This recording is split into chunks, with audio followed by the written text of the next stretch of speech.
Terbaik, saya ambil dua-duanya. Optik Melawai, when you expect the very best. Siapa bilang ini pemilihan langsung? Ini pemilihan yang direkayasa sedemikian rupa dan rakyat diberikan calon yang terbatas. Anies misalnya unggul 20% dibandingkan Ridwan Kamil dan 10% dibandingkan Ahok.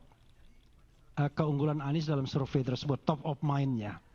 Maka yang menjadi hal yang paling aneh adalah orang yang paling kuat dan yang paling diinginkan oleh rakyat Jakarta tiba-tiba tidak dicalonkan oleh partai politik atau kesulitan mendapatkan di situ logikanya partai politik. Iya dong, kan politik kan pakai paling tinggi logika. tapi nggak dapat perahu gitu ya. Iya, nah maka kemudian orang mengatakan siapa aktor intelektualnya kan?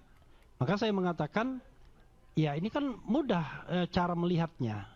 Melihatnya adalah siapa yang berkepentingan Anies tidak menjadi calon dan tidak bisa terpilih sebagai gubernur.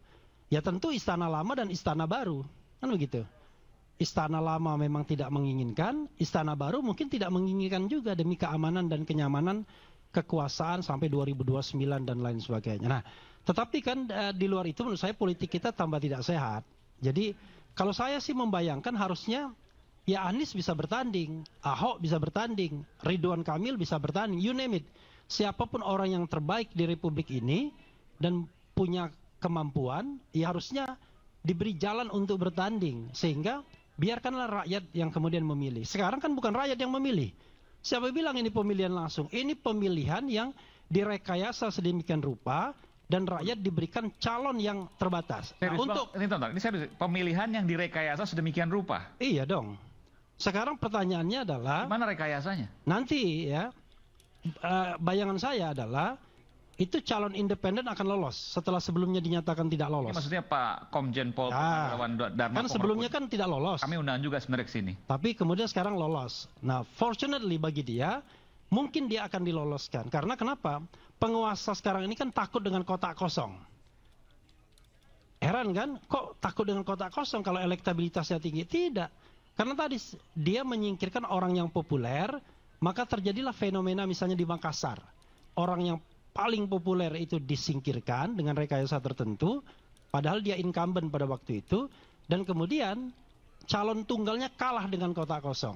Di Solo, rupanya pelajaran itu memberikan sebuah insight, jangan lawan kotak kosong, ada calon independen. Di Jakarta, saya bayangkan, walaupun judul kita lawan kotak kosong, enggak akan mungkin. Lawannya adalah lawan calon independen itu yang akan diloloskan sebagai calon. Pertanyaan calon independen memang bisa pasti kalah, kan belum tentu juga.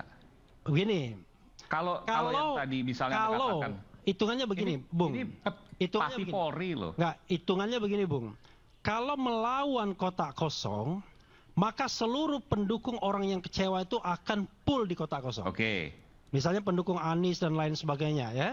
Tapi kalau lawan misalnya orang yang tidak diinginkan juga, kan orang akan splitting. Ya, saya frankly speaking lah misalnya, pendukung Anies belum tentu mau pilih Ahok, ya kan? Ya betul. Ya kan? Misalnya gini, ini saya paham maksud Anda. Artinya begini, kalau seandainya antara Ridwan Kamil versus dengan Komjen Pol Purnawirawan Dharma Pongrekun, pasti pemilih Anies belum tentu mau ke Komjen Pol Dharma Pongrekun. Tapi belum tentu. Komjen Pol Purnawirawan Dharma Pongrekun kan punya logika juga politik. Dia deketin pemilih Anies, dia deket Anies. Kemudian Anies mendukung dia. Akan berubah konstelasi politik. Ini susah bener nih, saya harus dipaksa untuk ngomong di depan misalnya. Nanti kita akan kembali saat lagi, kita akan kembali ke rakyat bersuara. Terbaik, saya ambil dua-duanya. Optik Melawai, when you expect the very best.